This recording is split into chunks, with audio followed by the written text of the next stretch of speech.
Fala, galera do Finalmente Residente, sejam muito bem-vindos ao melhor podcast do Brasil. Eu falo isso sem humildade alguma, minha mãe falou isso ontem. Chora Cazé. Caraca, não, chora Cazé não, Cazé é ídolo. Cazé é ídolo. Não vamos peitar o Cazé. Tá bom. Sejam muito bem-vindos ao melhor podcast médico, vamos botar assim. Aí a Pode gente ser, disputa com o aí Cazé. eu gostei. E só não é o melhor também porque tem o Projeto R1, então, que também é nosso, então... Tem os internacionais também? Não, para com isso. Vamos lá. Seja muito bem-vindo ao Finalmente Residente, Season 4. Que tem. É 04. Para de zoar, Joe, pelo amor de Deus. Eu sou Joana Rezende, eu sou médica pediatra, professora de pediatria aqui da Medway e host do Finalmente Residente há 4 temporadas. Já me sinto a Marília Gabriela. Perfeito. E eu sou o John, sou professor de preventiva aqui na Medway, clínico de formação. E sempre que vem algum convidado do R3, eu tenho a maior honra de introduzir para vocês. E essa é uma das especialidades cujo professor da faculdade foi um dos que mais me impactou pelo brilhantismo como clínico e também como reumatologista. Se apresenta aí porque esse convidado é de peso, é um dos professores que mais encanta os alunos no R3 de Clínica Médica aqui da Medway. Com vocês, Marcos. Se apresenta aí pra galera, Marcos. Fala pessoal, tudo bem? Aqui é o Marcos Jacinto, eu sou reumatologista, eu participo do R3 da Medway e é um prazer estar com vocês aqui hoje. Maravilhoso. Boa demais. R3, nosso curso de R3 da Clínica Médica, né? Só para ficar claro, quem tá ouvindo, que tá no acesso direto, não sabe que a gente tem um R3 de Clínica Médica, a gente tem um curso de R3 de Clínica Médica excelente, aprovando um monte de primeiro lugar agora esse ano. A gente tá no início de 2023 já gravando esse podcast. Acho que até agora só saiu o USP Ribeirão, mas já tem uma galera aí da USP Ribeirão. Então, brilho puro. Animal. E na Reumato não seria diferente. Marquitos, seja muito bem-vindo. Conta um pouquinho da sua formação. Bom, pessoal, então se prepara que é uma historinha, né? Bom, pessoal, primeira coisa, eu tive muita sorte. Eu passei direto. Eu admito que o Enem favoreceu bastante. Aí o Enem cobrava, na minha época pelo menos, né? Ficando velho. O Enem cobrava muita lógica e para mim que era meio, nem sempre fui o melhor aluno, era meio vagabundo às vezes, lógica é o que me salvava com frequência. Então tive essa sorte, passei direto pelo Enem e formei na Universidade Federal de Pelotas, tá? Passei 6 anos lá, depois disso fiz Clínica Médica em Ribeirão, e na USP Ribeirão, para ser claro, e depois fiz Reumato na USP Ribeirão também. Depois disso, voltei aqui para minha cidade, para a cidade onde eu fui criado, não onde eu nasci, Campinas. Legal. Marcos, primeira preocupação nesse podcast. Eu sou de uma época que não entrava pelo Enem. Tu entrou em que ano na faculdade? Eu que tava querendo saber disso. Não, eu entrei pelo Enem. Eu não. 2011, eu. Não, eu entrei em 2009. Velho! E aí, Marcos? E o Marcos entrou quando? 2010. Caraca. Aí, ó. Olha lá, todo mundo que igual. Isso, gente. Todo mundo velho igual. Foi um ano depois do Enem. Foi que um da ano hora. Depois. E aí, Marcos, a primeira pergunta que a gente sempre gosta de fazer é: por que reumatologia? Da onde veio essa ideia? Excelente pergunta. E aí eu queria perguntar antes, assim, quantos por cento de sinceridade a gente está trabalhando aqui? A gente está trabalhando numa média social aí de uns 80, 85. É isso. Só não é pra ficar feio pra você, nem feio nenhum direito humano. Então é 80, 90, manter a elegância. Tá ótimo. É o seguinte, eu entrei na clínica médica achando que eu queria fazer carreira de clínico, tá? Eu sempre gostei de clínica. Eu digo que eu marquei o X certo quando eu marquei medicina. Não, eu gosto desse negócio mesmo. E queria fazer clínica. Só que depois ali, não, vamos fazer R3 de clínica. Aí fiz o R1 de clínica. Aí eu falei, rapaz, eu acho que eu vou querer fazer uma especialidade. Que esse ritmo aqui não dá para manter depois por muito tempo, não. Fiz o R2 de clínica, e até o R2 de clínica eu admito que eu não tinha uma ideia tão clara o que eu queria, assim, porque tudo eu gostava, tá bom? É óbvio que tinha uma hierarquia, né? Alguma coisa eu gostava mais, alguma coisa eu gostava menos. Mas tudo eu falei, rapaz, se eu for condenado a fazer qualquer coisa aqui, eu faria feliz. Moral da história. Como eu queria ser especialista? Pensei, não, eu acho que para o meu futuro, eu tenho a impressão que uma especialidade reconhecida ou mais reconhecida vai ser mais proveitoso para mim. eu fui filtrando pelo que me deixaria com uma superfície de contato maior com a clínica médica. Eu fiquei entre geriatria e reumatologia, e na USP Ribeirão eu tive o prazer de passar pelo serviço no optativo, e eu percebi que, como reumatologista, eu ia poder me esbanjar na clínica médica até não aguentar mais, e ainda ter digamos assim, esse pequeno diferencial, que é ter uma especialidade, de conseguir ter um consultório um pouco mais previsível, um consultório um pouco mais com os problemas mais recorrentes, e daí que veio a reumatologia. Mas admito também que foi uma visão um pouco enviesada. Em Ribeirão, na USP Ribeirão, a gente há quem diga que é uma das maiores enfermarias de reumatologia do Brasil. Dito isso, eu me apaixonei pela reumato intra-hospitalar, digamos assim, a reumato hardcore, as coisas dando errado e pegando fogo, tá? É verdade. É verdade. Reumato, pessoas jovens incandescentes. E isso é o que você gostava, era isso que você olhou e falou, é isso que eu quero pra minha vida, temos um problema aí. Terapia. Exatamente isso. Então, é uma visão muito diferente do pessoal que faz outra graduação, outra clínica médica, às vezes, porque nem sempre você vai ter acesso a essa vivência intra-hospitalar tão pesada como o Ribeirão tinha.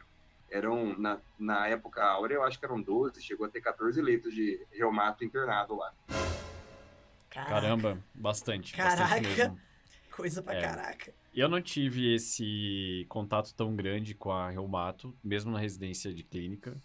Se eu fosse pender para esse parâmetro lá na Unicamp, eu acho que eu faria hemato. Hemato é legal mesmo, né? É lindaço, né? Pelo contato com a clínica? Oi? Não, que parâmetro? O parâmetro de se lambuzar de clínica médica. Não foi exatamente essa médica, palavra que o Márcio falou, mas foi assim que eu ouvi. Foi isso mesmo. Foi exatamente Foi esbanjar. Ele tá bancando o termo que ele colocou. É isso. Massa. E me diz uma coisa. Pode falar. Como que foi, assim, sair da residência de clínica e virar R1 de novo, agora de reumato, assim? Teve um choque ou já por ser da casa, a galera falava, não, isso aí tá safo? Meus amigos, é um choque, assim, inclusive, eu diria, potencialmente fatal. Por vezes refratário, demandando droga vasoativa. Mas, moral da história, a trajetória primeira coisa que eu queria colocar aqui, antes de responder isso, é que o residente, ele é um estado não natural da matéria, tá? Ele é uma coisa que não foi feita para dar certo, tá? É verdade, ele é construído de paradoxos, ele é médico, ao mesmo tempo ele é um idiota, com todo respeito a todos. Ele tem a competência para fazer algumas atividades, não tem para outras. Ele trabalha uma carga horária que por vezes, em outras circunstâncias, geraria uma remuneração invejável e ganha bolsa. Moral da história, ser residente é um esporte radical à parte já, tá? Mas quando você é R1, você nem tem tempo para pensar nisso. Eu acho que é uma questão de sobrevivência. Quando você é R2, você está querendo passar na prova, então você não tem muito tempo para pensar também. Então o R3 é quando tudo caiu assim de uma vez só, caiu a ficha, tá? E é um baque, sim, tá? Você perceber que, assim, na clínica, você tem que ser uma coisa muito sensível e pouco específica, meu amigo. Você tem que resolver vários problemas da maneira mais prática possível. E na reumato, você vai começar a trabalhar essa especificidade. Você vai ser alfabetizado, né?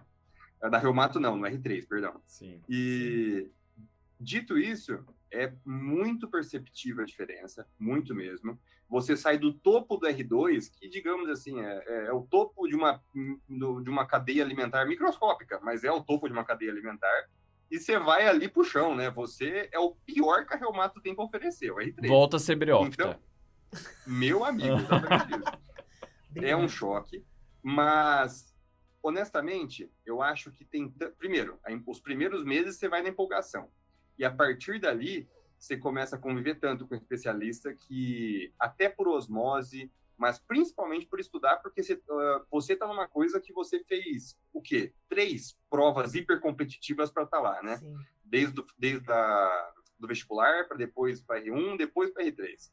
Então, entende-se que você vai querer estudar aquilo ali, né? Pelo menos. Então, Pessoal, é um choque, mas digo que vale a pena. Ô, Marcos, e como é que era a rotina da residência, assim, falando da Reumato, né? A clínica, a gente já teve podcast de clínica. Quem tá caindo aqui na 4ª temporada do nada, já teve, inclusive, podcast de Hemato, que a gente tá falando aqui, foi um podcast iradíssimo, da USP Ribeirão. Também. Que é uma casa que gosta, né, de manter os seus residentes no R3, aparentemente. Estamos começando a ver um perfil aqui, um padrão. Então, como é que é a rotina da Reumato? E o julgamento da Joana também. O julgamento da Joana também. Mas eu tenho maior respeito pelos filhos. Eu acho incrível. Todo mundo é muito apaixonado por lá. Isso é bem legal. Então, como é que é a Reumato na USP Ribeirão? Então, guardadas as devidas proporções, né? Estamos falando de um R3 de clínica médica, ou seja, não dá para comparar com o ritmo de cirúrgica, que Deus nos proteja a todos daquela situação. Mas, dito isso, Ribeirão tem algumas particularidades na reumatologia. Primeiro foi uma que eu já mencionei, de ter uma enfermaria muito forte. Então, o seu estágio sempre vai ser ou na enfermaria ou não na enfermaria, para começar. Essa vai ser a sua distribuição da sua vida nesses 2 anos. Se você estar lá ou não lá. E, dito isso, você rala direitinho, tá? Não é uma residência para você... Não dá para você ir a passeio, tá? É uma residência na qual você tem uma carga horária respeitável, você vai abranger bastante reumato intra-hospitalar, você vai abranger reumato nível ambulatório secundário, e você vai abranger, assim, com folga, muitos ambulatórios, digamos assim, divididos por sub, ou seja, tem um ambulatório de vasculite, de espôndilo, tem o colagenoses, que aí é lúpus, com esclero, com miopatia inflamatória, com Sjögren, com coisa que ninguém sabe onde encaixar, vai para colagenose que a gente resolve. E depois a artrite reumatoide inicial, artrite reumatoide avançada, ou seja, é uma vivência bastante intensa em horário comercial, então, pelo menos isso. Só que a USP garante, assim, de uma maneira bem democrática para todas as especialidades clínicas, plantões noturnos, nos quais você é responsável pelo tal do HC, tá? Claro, tem o suporte a gente chamava de contratados, são os médicos mais experientes, são ali de plantão, mas o R3 de clínica médica paga algum dos seus pecados, e pelo que eu entendi, não é nada pessoal, tá? Quase todo R3 tem que ter uma carga de urgência e emergência, e é assim que a gente sana essa carga ao fazer plantões de enfermaria, nos quais você fica responsável pela clínica médica, e se precisar de ajuda pela cirurgia, e se precisa de ajuda pela GO, e se precisa de ajuda arquitetura, direito, o que for necessário. Eu tô fazendo um drama também, tá? Quem me conhece sabe que um pouco dramático eu sei. Mas, digamos assim, é uma residência que vai exigir, sim, e é uma residência que exige de um jeito, assim, prazeroso, tá? Você não se sente... ninguém sente que está sendo tomado vantagem, usando como mão de obra barata. A USP não precisa disso. Mas, se você quiser aprender, vai sobrar oportunidade. Animal. Gostei. Tem uma visão meio marketing, assim. Vendeu. Eu que nunca cogitei fazer reumatologia, pensei, bom... Na USP Ribeirão baseado ainda. na USP Ribeirão, me encaixa. Então, deixa eu complementar uma coisa rapidinho. É um privilégio também. Boa parte dos chefes da residência são membros das sociedades específicas. Então, quem toca ambulatório de espôndilo são pessoas que estão na Sociedade Brasileira de Espôndilo e participam, inclusive, de grupo internacional. Quem toca colagenose é um misto de especialistas que publicam, ou que trabalham, ou que integra grupo de pesquisa de Sjögren, ou que capitaneia também pesquisa em esclerose sistêmica. Então, novamente, por osmose vem qualidade. Boa, animal. E aí, a organização, assim, dos estágios dos 2 anos muda de mês a mês? Como é que você roda em um ambulatório a cada mês? Ou é um contínuo? O seguinte, você vai ter um bifezinho de ambulatórios. Então, vamos lá. Para todo mês que você está na enfermaria, mais nada existe, pouca coisa importa. Você até vai passar em algum ambulatoriozinho ou outro, mas o grosso é enfermaria, sobrevivência e aí... É que tem uma visita semanal. E na visita semanal, não é raro o professor titular participar. E quando o professor titular participa, Meu amigo, você esquece seu nome, esquece CPF, se ele perguntar para você, é impressionante. Agora, quando ele não participa, sei lá, é 15% mais leve, mas continua, sabe? Então, digamos assim, um dia de visita para 6 dias de preparação para visita quando você está na enfermaria. Quando você não está na enfermaria, você vai ter um bifezinho de ambulatórios, tá? Então, digamos assim, tem uns estágios que são um pouco mais pesados, eles têm uma classificação tipo, isso aqui é o estágio M1, sei lá, um nome aleatório. Uhum. É um estágio no qual você está com ambulatório de todos os períodos, não foda-se, com todo respeito, né? Foda-se. Todos os períodos, só pesadão. Aí, para a galera não desistir, aí tem um que é assim, você vai pegar uns ambulatórios um pouco mais light, digamos assim, uma segunda rotação. Depois, você vai pegar mais um exemplo, você vai pegar a nível secundário, depois você vai pegar algum ambulatório mais pesado. Tinha uns ambulatórios mais lotados que o volume de paciente era muito grande. Inclusive, um dos nossos professores tinha orgulho que eu acho que estávamos em 3º de volume de atendimento do HC. A gente perdia para cardio e perdia para endócrino, se não me equivoco, tá? Mas de volume, a reumato era a 3ª. É ambulatório de 150 140 pessoas. Por turno? Por turno. É que não dá para reclamar porque a gente vai em batalhão também, né? Vai os R3, os R4, vai R1 da clínica médica, vai interno, faxineira, se estiver dando bobeira, vai também. E vamos resolver. Moral da história. Então, ou enfermaria, ou um bifezinho de ambulatórios que vai variando a cada estágio para fazer um degradê, assim, de complexidade, de exigência. E qual que você mais gostou de estágio dela? Olha, aí é a questão. Depois que você fica 2 anos fazendo os mesmos ambulatórios, basicamente, você vai começar a ter parâmetros muito refinados, assim, a análise fica muito específica. Até porque o paladar não retrocede, né? É isso. Muito bem colocado. Inclusive, eu vou usar essa frase. Muito boa. O paladar não retrocede. Eu sempre digo isso. Isso fala muito sobre mas tudo bem. Eu acho o seguinte. Eu amo enfermaria. Pronto. Tá? É lá que eu via desafios numa velocidade mais rápida. É problema, proposta, resultado. Problema, proposta, resultado. E no ambulatório, você também tem essa experiência também, com certeza. Mas um pouquinho mais lentificado, né? Problema, proposta, retorno. Aí vamos ver. Novos problemas, nova proposta, retorno. Exatamente. Eu acho que eu poderia falar assim, problema, proposta, retorno, problema.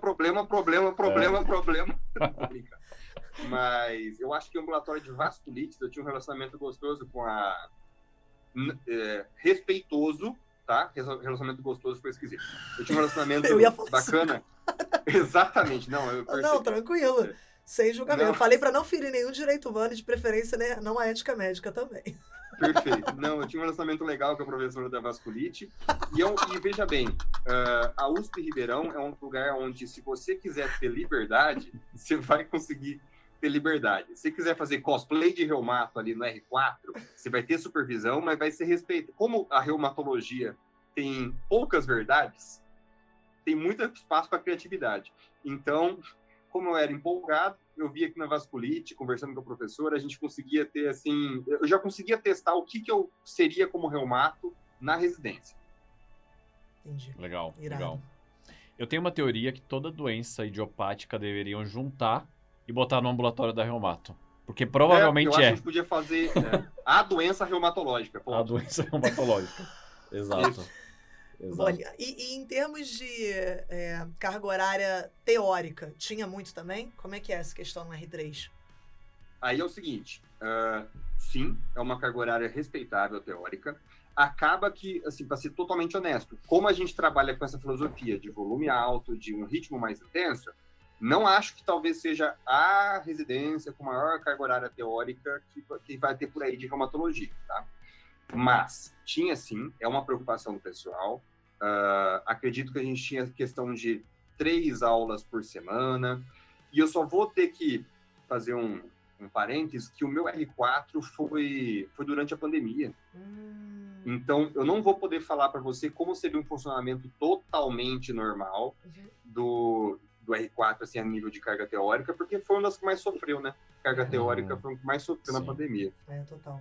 Diz uma coisa, Marcos, agora na segunda metade do nosso episódio, eu acho que vale muito a pena a gente explorar sobre a carreira de reumato, né?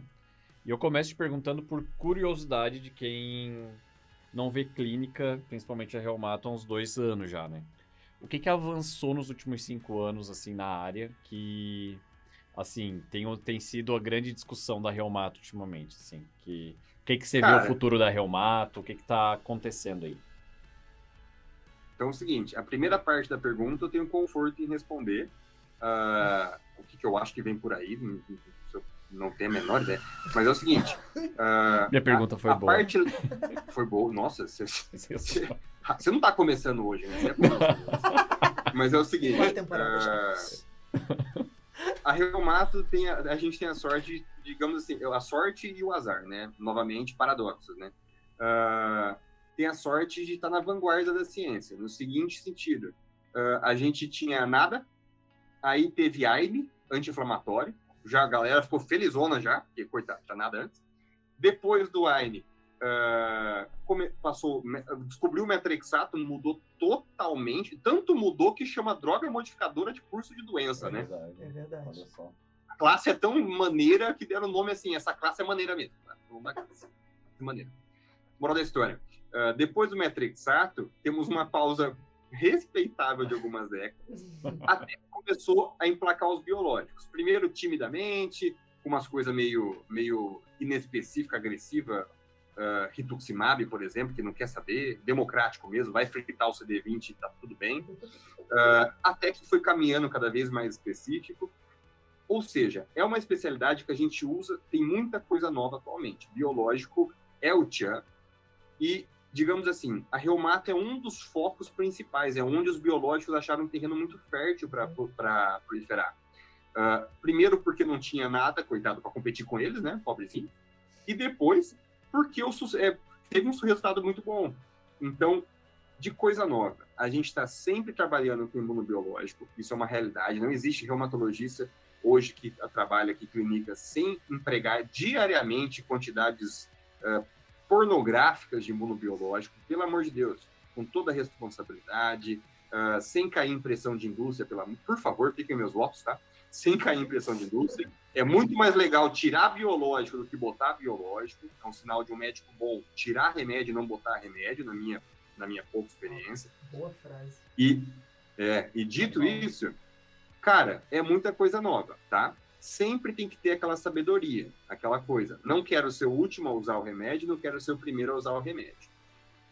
E publicação é uma atrás da outra. Inclusive, veio à mente agora, para a esclerose sistêmica, que é uma doença que dá um trabalho, que a gente sofre junto com o paciente, tem antifibrótico novo, não é biológico, tá? É droga mesmo. Mas mesmo para doenças que a gente estava mais estagnado há um pouco mais de tempo, tem sempre saindo coisa nova. Então, é uma especialidade que você vem para estudar, para continuar aprendendo durante a carreira. Animal. Estuda muito, né, ao longo de toda a carreira. Acho que isso é tanto o que atrai quanto o que afasta. Exato, da reumato. E aí, como alguém que foi apaixonado em reumato durante a graduação, diferente do John, não é você não, sou eu, tá? Eu imaginei. Só tem nós três? Só tem nós três, podia ser. E aí, a minha dúvida é a seguinte, uma das coisas, eu lembro que o pessoal que gostava muito discutia de fazer o R3. Eu queria saber em termos de mercado, Marcos, como é que você vê o mercado da reumato? Quais são as possibilidades de trabalho? Se tem muito campo, se está saturado, se não está, isso é sempre uma coisa que a gente gosta de saber. Excelente pergunta, tá? Eu sou crítico de host, tá? Então, assim, muito boa você pergunta, nota é 8. Um excelente convidado, assim, eu tô achando ótimo, podia vir nos Inclusive, quinta temporada, eu tô pensando em pegar uma ausentada, se quiser. Você é bom nisso, cara. Assumindo que teremos quinta temporada. Eu gosto do otimismo do John. Vamos lá, então. Mercado reumato. Muito mais interessante do que eu falar aqui que eu acho, porque com todo respeito, ninguém se importa, eu acho. Dados objetivos, tá? Eu tenho essa informação, eu vou falar o seguinte, eu suspeito que seja de 2018, se eu estiver errando, a margem de erro é um ano para lá ou para cá. Mas de 2018, o número de especialistas no Brasil, a gente só só tinha menos geriatra do que reumato, tá? Por favor, eu estou falando aqui de especialista dessas especialidades um pouco mais tradicionais, por assim dizer, porque talvez fisiatria vai ter um pouco menos frequente, mas das especialidades que, assim, estão, vamos dizer assim, em desenvolvimento, estão em voga, saindo bem, assim, a gente só tem mais reumato que geriatra. Ou seja, tem pouquíssimo reumato no Brasil. Ponto. É objetivo, não tem conversa. E com a popularização da especialidade, cada vez menos estão mandando para ortopedista as coisas que não é de abrir as pessoas e estão mandando para o reumatologista. Exatamente. Coisa de abrir, ortópede. Não é de abrir, reumato. Tá? Fica a sugestão para todo mundo aí. Mas... Educando. Dito isso, então, como tem pouco no Brasil, amigo, tem competição? Tem bastante reumato? Tem. Quando você está vivendo, assim, tem. Opa, quando eu li o número, eu falei, que bom. Eu fui viver, falei, tá sobrando reumato. Mas objetivamente, você tem um campo fértil. Não tem como a gente pedir por um campo melhor, 2023 agora já, do que reumatologia para oportunidade. E o número de pessoas que precisa de atenção é gigantesco. Assim, ó, o seu volume estará garantido, basicamente, de consultório, de ambulatório. E eu falo isso porque é por causa do envelhecimento da população. O que me atraiu na reumato é, assim, ó, eu sou suspeito que eu fale para 80% dos reumatologistas. Não foi artrose, pessoal, tá? Eu gostava de coisa autoimune, de coisa desafiadora, maneira. Mas depois que você, com envelhecimento, então com isso, o envelhecimento da população não influencia tanto. Mas com artrose, às vezes com fibromialgia, o envelhecimento influencia demais. Então, temos um campo fértil com prospecto de crescimento, tá? Eu não quero ser excessivamente otimista, é uma especialidade clínica, então você vai ter as limitações de não ter procedimento para retorno financeiro mesmo. Mas das especialidades clínicas, é bem diferente de cardio, que eu acho que aqui embaixo da minha mesa tem 4 cardiologistas estatisticamente, porque tem mais cardiologista que gente em algum lugar. Então, tô brincando com cardiologista, tá? Mas reumato tem pouco. Ele não tá brincando. Posso falar agora? Só rapidinho. Cardiologista, eu adoro cardiologista. Eu gosto. Mas eu tenho a tendência a achar que é quase o oposto do raciocínio da reumatologia. Tá? Por quê? Eu acredito, porque o reumatologista tem que estar acostumado a não saber as coisas, de verdade. Tem que ter certo conforto com a incerteza. A gente tem poucas verdades. Os nossos N de estudo grande é N de Newton, tá? É só o Newton que foi feito o estudo. Basicamente isso.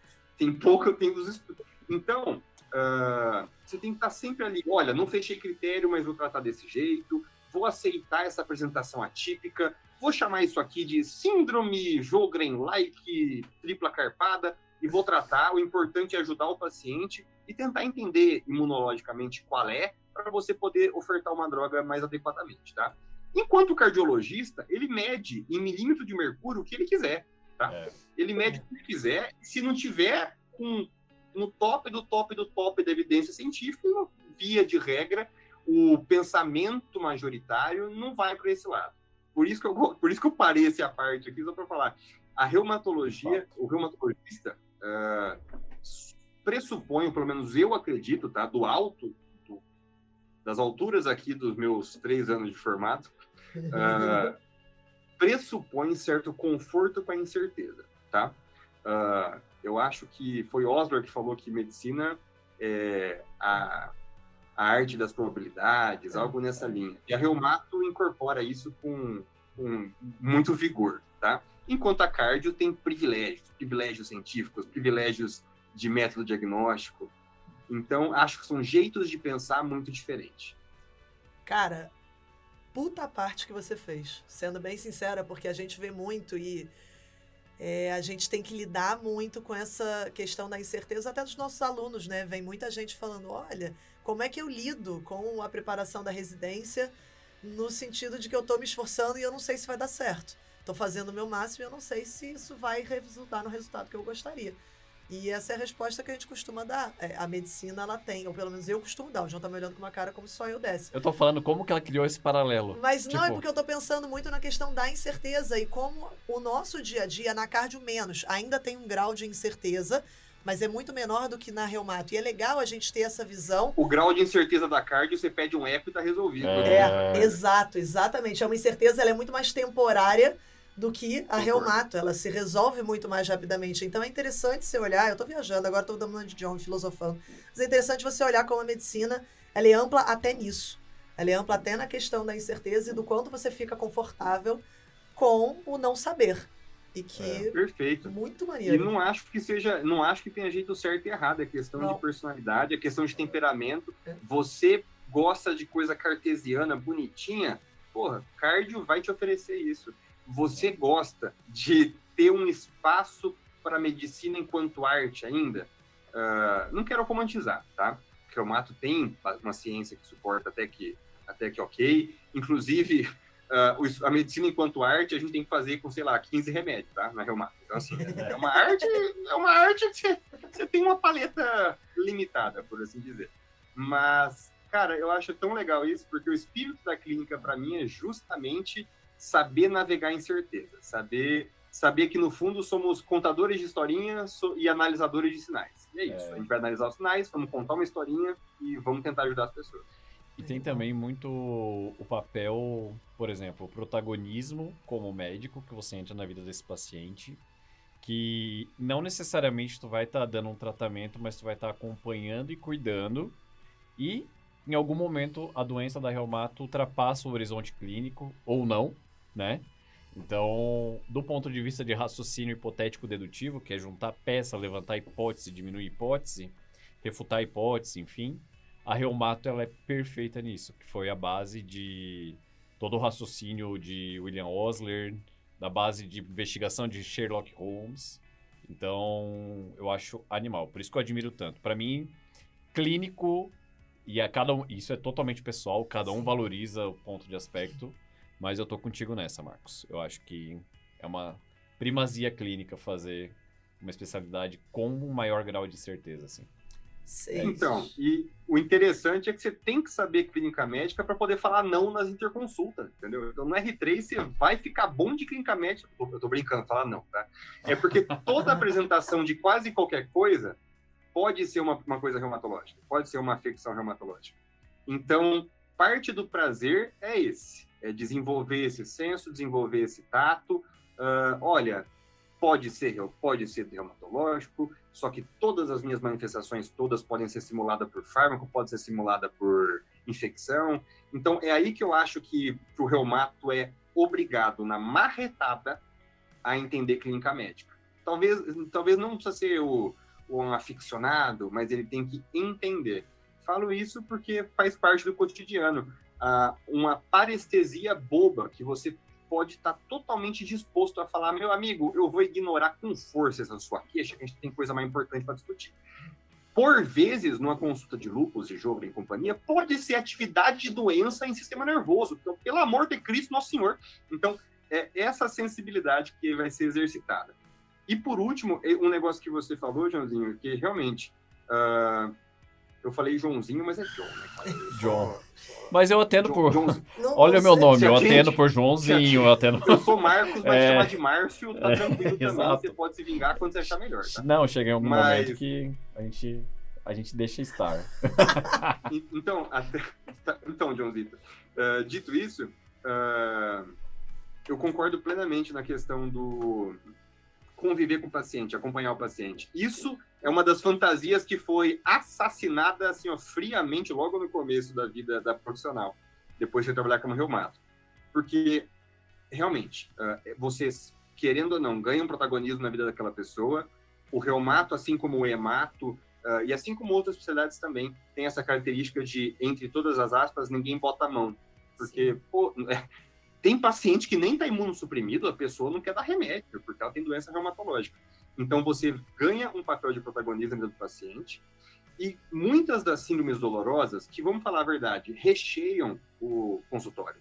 Tá? É síndrome dolorosa, artrose, são situações que você está ali para tornar a vida daquela pessoa melhor. Você não vai resolver, inclusive no momento científico que a gente está, não tem nem pretensão de resolver nada. A gente quer controlar, então, se for necessário marcar... Aí já é uma coisa pessoal minha, tá? Se um paciente com sofrimento importante, se é uma coisa que não está sendo resolvida, eu vou marcar retorno mês a mês e não tem conversa. A gente vai se ver uma vez por mês, como compromisso, para a gente ver o que dá para melhorar naquela consulta, e aí vai por mais um mês e vamos melhorar um pouquinho mais na próxima consulta, e depois piorou tudo de novo, e a gente vai melhorar um pouquinho mais, e basicamente é isso, meus amigos. Legal.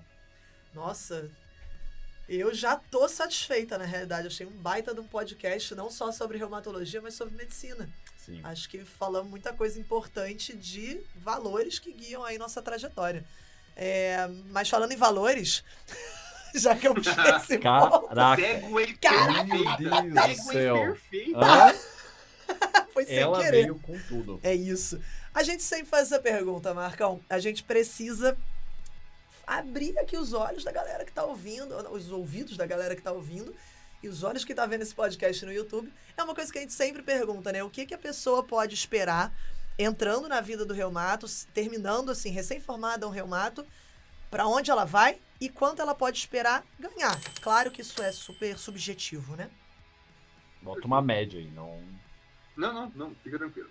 Seguinte, primeira coisa de qualquer estudante clínica, ou da maioria, imagino eu, você vai atuar como clínico no começo. A não ser que você tenha uma fonte de renda, sei lá, você venda a sua arte na praia muito efetivamente, você vai precisar atuar como clínico um pouquinho. Então, primeira coisa, antes de falar valor, o que eu sugiro, novamente, das alturas dos meus 3 anos de graduado, tá? Eu sugiro se vincular a um convênio no começo, tá? É uma coisa que você vai conviver com chefes.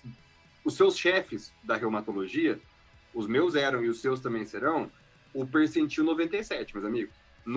Ali não é o reumato recém-formado, ali é o cara que tem um consultório recheado cobrando o que ele quiser, basicamente, porque são top do top. Então, o que eu sugiro? Vamos trabalhar como clínico para se manter no começo, vamos se vincular a um plano de saúde para você aprender a ser reumatologista, tá? Na residência você aprende você aprende reumatologia. Depois de trabalhando, você aprende a ser reumatologista. Fica essa filosofia aí, tá? Eu tenho tatuado nas costas isso, não tô brincando. Mas treina, aprende a tocar um consultório com competência e depois que você sentir que você tem segurança, aí sim parte para sua prática privada. Essa é a minha sugestão. Eu acho que o norte de um reumatologista, via de regra, deve ser a sua prática privada. Tá? Deve ser uma palavra forte, não um termo forte, né? Mas eu acho que a parte mais rentável, quiçá mais prazerosa, vai ser sua prática privada. Só sugiro sempre se dedicar a ser bom nisso, para que tenha um motivo para o pessoal pagar a sua consulta particular. Agora, depois de todo esse lenga-lenga, eu acho que você pode, trabalhando como clínico sem grande esforço, não necessariamente fazendo plantão. Reitero, não necessariamente fazendo plantão, você pode esperar um retorno de 15 a 20 sem grandes sofrimentos, tá? Legal. Se você estiver disposto a dedicar mais tempo, como qualquer especialidade clínica, você pode esperar mais que isso. Legal. Boa. Acho que é condizente com o que eu estava esperando também. Acho que faz todo sentido. Total. Bem legal. Esse foi o caminho que você escolheu, Marcos? Qual? Esse que você agora? Reumato. Então, é que eu não quero anular tudo que eu falei até agora, mas é que eu sou esquisito, eu gosto de ensino, tá? Eu não tô na Medway à toa. Eu tô na Medway porque eu vim, assim como eu fui pra vida para aprender a ser reumatologista, eu vim pra Medway também para aprender a ser professor e crescendo junto com vocês, diga de passagem. Eu gosto de ensino. A minha dedicação hoje é ensino. Eu sou preceptor de uma residência de clínica médica aqui em Campinas, no hospital pequeno. Eu sou preceptor de internato de clínica médica. Para ajudar a galera, eu faço até semiologia de primeiro ano para a faculdade e Medway também. Então, o meu caminho foi meio esquisito, mas hoje eu posso falar que eu tenho a minha prática privada incipiente, porém prazerosa, e também atendo convênio. Tenho o privilégio também de não ser um médico de convênio. Eu sou um médico interno desse convênio, para onde os reumatos esquisitos vêm para mim. Não é os reumatos normal, não. É só os reumatos com imunobiológico, com internação recorrente. São os reumatos onerosos, por assim dizer. Legal. De tabela, você chamou os 2 hosts do podcast esquisitos. Mas tudo bem. Porque são educadores? Mas alguém tem ilusões aqui, meus amigos? Não, acho que não. Já é a 4ª temporada, né? A galera já sabe. Eu acho que esse comentário tá dentro dos 80% a 90% da sinceridade social. Ainda foi elegante. Foi. Um pouquinho. Eu me senti, eu gosto de esquisito. É isso. Mais alguma coisa, John? Quer abrir um espaço aí pro Marcão? Ou tem mais alguma última pergunta? Sim, eu quero me despedir dele depois, mas primeiro, abre o espaço é teu. Deixa o teu recado final e dá um recado para quem tá pensando em fazer reumato aí, tá 2º ano de clínica ou no 1º ano em dúvida, ou tá ali prestando clínica médica e já pensou em reumato, se interessou no episódio e por isso tá aí. Ô Marcos, e se você quiser abrir o espaço de site, Instagram, o que quer que seja que você tenha, fica à vontade. Agora o tempo é teu. Perfeito. Então primeiro eu quero agradecer. Sem exagero, sem romantização, é uma honra, tá? Gosto do trabalho de vocês, acompanho desde a primeira temporada. Não, eu tô brincando. Mas é uma honra mesmo eu estar aqui. Agradeço bastante o convite. Para mim, falar é um prazer. E, de verdade... você quer abrir o espaço pro Marcos? Coitado, eu já abri meu espaço no meio das perguntas aí. Então, honestamente, o grosso do que eu tinha que falar já foi. Em relação a quem está pensando em fazer reumato ou quem está curioso por reumato, meus comentários são... se você gostar de clínica médica, se você gostar de desafio, se você perceber que você tem aptidão para consultório, porque mesmo que o fascinante seja o intra-hospitalar ou o desafiador autoimune, as colagenoses pegando fogo, o grosso vai ser consultório. Principalmente, se você gosta de trabalhar com dor, não você com dor, tá? Se você tem esse talento, se você tem essa tendência eu sei manejar dor, ou pelo menos eu tenho essa sensibilidade. Tem médico que não é tão fã. Então, se você preencher algum desses critérios, eu acho que vale a pena, tá? Tem mais coisa, tem reumato que vem por causa do fascínio por imunologia. Moral da história, assim como quase toda a medicina, dentro da reumato tem um campo amplo. E, honestamente, pessoal, eu quero só agradecer de novo. Ai, cara, eu tô derretida. Foi muito bom esse podcast, cara. Pô, foi incrível, Marcos. O prazer é todo nosso, a honra é toda nossa. De verdade, foi um podcast muito rico. Tô falando não só como fã de reumato, mas como fã de medicina e fã tua, pô. Que é isso. Nosso brilho aí do R3. Engraçado que um dos grandes poderes do clínico é se comunicar e se vincular. E quem ouviu esse podcast, eu tenho certeza que saiu extremamente vinculado contigo. Você é um cara... Cara bom. Carisma imenso. Muito obrigada pela parceria. A honra foi nossa, cara. Obrigado demais. Aí você deu um espaço. E... Pessoal, continue esse trabalho de vocês, tá? Se eu tiver sorte, eu vou estar junto. É isso. Todo mundo junto. Bom demais. Acho que era isso, né, John? Acho que da nossa parte... Episódio riquíssimo, tô pensativa, tô encantada aqui, tô contemplativa. Acho que foi um belo de um podcast, começando a temporada. Estamos no 4º já, mas baita de uma temporada já até agora. Animal. Muito bom. Tô empolgado. Isso. Tá cada vez ficando melhor. Recados finais, tá cada vez ficando melhor. Recados finais. Galera, finalmente residente, de volta. Então, sigam a gente nas redes sociais, @medway.residenciamédica. Esse episódio ele vai estar disponível no YouTube, em todos os reprodutores de áudio, tá?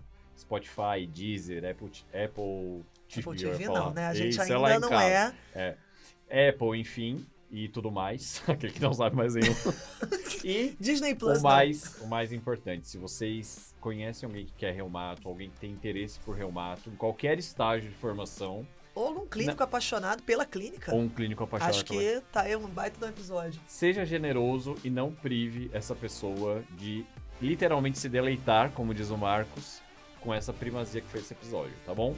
Muito feliz. Joana. Bem, queridão, um beijo. Valeu. Vamos estourar o áudio da galera. Até o próximo episódio. Valeu. Beijo.